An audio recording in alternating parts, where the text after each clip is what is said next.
Hey, this is Chris Whitehead back with Markertek Live at NAB 2017. Now we have a very special guest here. James Schaller from Clearcom is going to talk to us about some of the new offerings and the changes that Clearcom has made for the show in 2017. So, James, thanks for coming. Thank you, Chris. Thank you to Markertek for having us here. Clearcom is some of the new products we're bringing out are refinements at this NAB of existing products.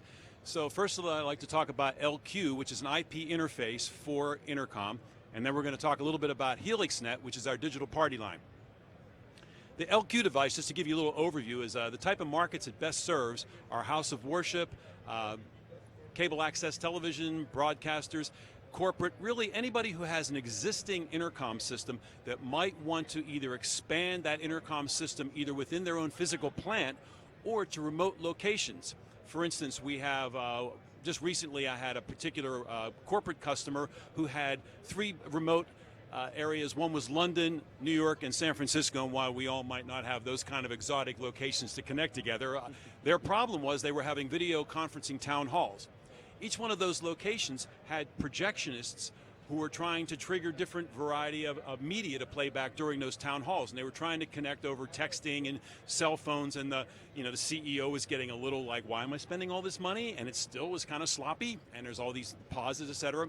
Well, what we did is we dropped in an LQ device in each one of those locations, put them on their own network, and then each one of the 2-wire versions, that's our intercom speak for party line, we're able to power up to 5 belt packs at those locations. So we had 3 techs or so in London, New York, and San Francisco, all able to speak easily with very low latency and to be able to facilitate smooth production.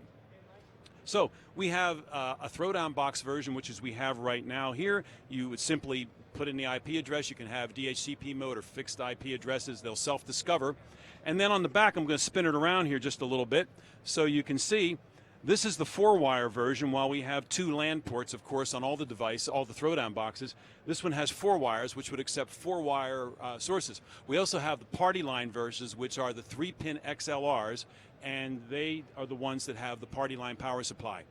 We also have 8-channel versions that are rack-mounted versions that can have higher channel count and also support larger numbers of belt packs. We support RTS and Clearcom power supplies, or belt packs on both these devices.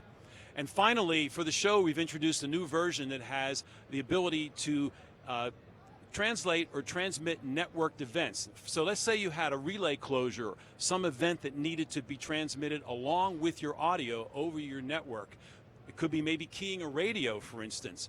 So whenever you key the call signal, you would basically trigger an event, and the back plane of that product actually has DB9s. So you're pulling off audio, and then you're pulling off a relay closure as well, a GPIO.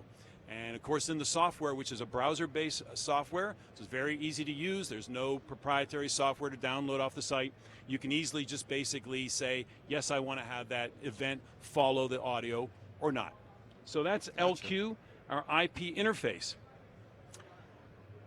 Moving over to HelixNet, just an overview again. HelixNet is a digital party line system that has the ability to have up to 24 channels of party line and a program channel, all transmitted down a twisted pair cable. Now, you can also connect the devices over Ethernet, and this is our new belt pack, our new HelixNet belt pack. It's a very new, different look. It actually follows the construction more of our FreeSpeak and our analog belt packs. Very strong construction. You can go on the website and see our product managers spending their lunchtime driving over this with pickup trucks. But on the bottom, you can see we have the XLR 3-pin. Oh, I'll leave it there, excuse me. I want to move it off the table. And also an Ethernet connector. So this can be an endpoint. So for instance, we were just talking earlier about how a lot of the Broadway shows tech their shows with HelixNet.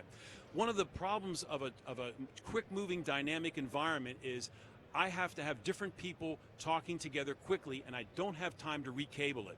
So on the tech tables in a theater situation, like in a Broadway theater, they'll have either belt packs or the remote panels. They'll throw down a third-party switch, and then all those basically positions are all along those tech tables are all connected with a simple Ethernet connector right over to each device.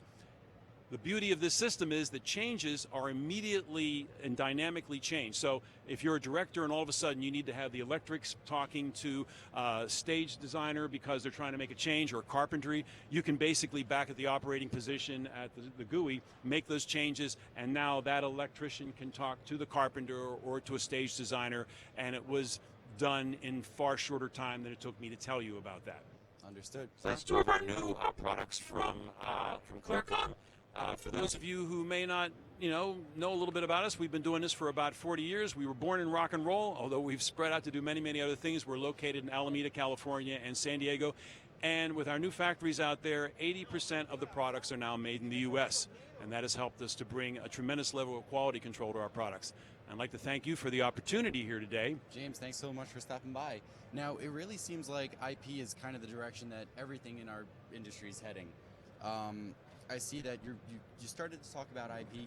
Can we talk about that a little bit more? Does IP change anything with capacity? Can we add additional units? How does that really affect what we do in the communications? On the HelixNet system, by virtue of being able to have this Ethernet connector, we've also increased the overall number of devices that can be supported on the HelixNet system. We're up to about 60 devices now. And yes, so that has been a huge, I guess, a bonus of that. The other thing is you have people who have rather modest, I would say, analog systems. Let's say a house of worship, a church. They may basically have a very simple 2-channel system in their sanctuary, but now they want to either connect a satellite church or they want to have a multi-purpose auditorium. They can basically expand capacity by virtue of their network, and just basically through some drop-down boxes, their system instantly now has a whole other level of people who can come on that line. So yes, Understood. Capacity is increased quite a bit. Great. James, thanks so much for taking a couple minutes to talk to us today. I want to thank all the viewers for logging in one more time to see us here.